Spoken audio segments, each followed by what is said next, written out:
What is going on, everyone? My name is Freshman. Welcome back to another Pokemon deck review. Today, guys, we're looking into a card that exists since a decade ago in Fates Collide of 2012. It is Lugia of all things. Lugia Break. Now, breaks were never good when they were first released, right? They just weren't. They had a neat mechanic. Don't get me wrong on that, but they just weren't good at all. So, we're going to experiment with one. Now, this one is going to be played in a way that I don't think people have expected me to try to play this card, but we're going to give it a shot anyhow. So, Lugia Break, what should we know about you? 150 hit points. The Lugia we are playing as this evolution only has 130, so that's not a huge bump. That's only only a 20% buff in health. That's alright. 4 Colorless Energy, Flash of Destruction for 150. Discard 2 energies attached to this Pokemon. This card alone costs $6 on TCG Player. $6. That's insane. Which, wow. Yeah. You don't usually expect a card that long ago to be that expensive.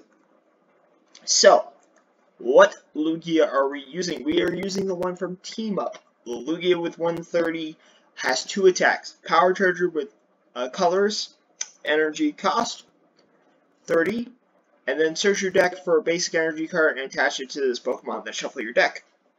And then Blasting Wind for 110 for 4 energies. You don't have to discard anything off that, which makes it much more valuable than usual.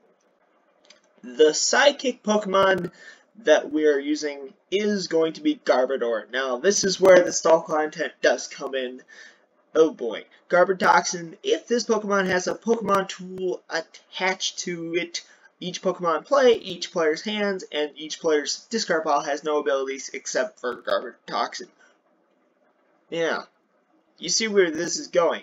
Now, obviously, you do have to evolve from Trubbish, but we're really not going to cover Trubbish because there's really nothing good. Now, to make your opponent's life more miserable, we have Crushing Hammer. Flip a coin. If heads, discard an energy from one of your opponent's Pokemon. Oh, and then it gets worse. Oh yeah, Galar Mine. Just stick your opponent's Pokemon in the active. If they have a retreat cost of 3, they have to pay 5 to retreat now. Oh, that's disgusting. Oh, and then it gets worse from there. If your opponent runs a lot of items cards in their deck, look, just play Misfortune Sisters. Look at the top 5 cards of your opponent's deck and discard any number of item cards you find there. Your opponent shuffles the other cards back in their deck. Not bad whatsoever. Then we have Float Stone to get around the fact of Galar Mine, because Galar Mine affects both players, not just one. That's alright. Alright, so for setup purposes, what cards are we going to be using? We're going to be using Trekking Shoes. Look at the top card of your deck. You may put that card into your hand. If you don't, discard that card and draw a card. We're using Gloria. Search your deck up to 3 basic Pokemon that don't have a rule box and put them on your bench, and then shuffle your deck. That's not bad at all. I think that's just a setup. We do have Cyllene. Flip 2 coins, put a number of cards up to the number of heads from your discard pile on top of your deck in any order. That's very good. Just for recovery, you know, in case like your Float Stones get removed. You do have Pal Pad to shuffle in things, but that's pretty insane.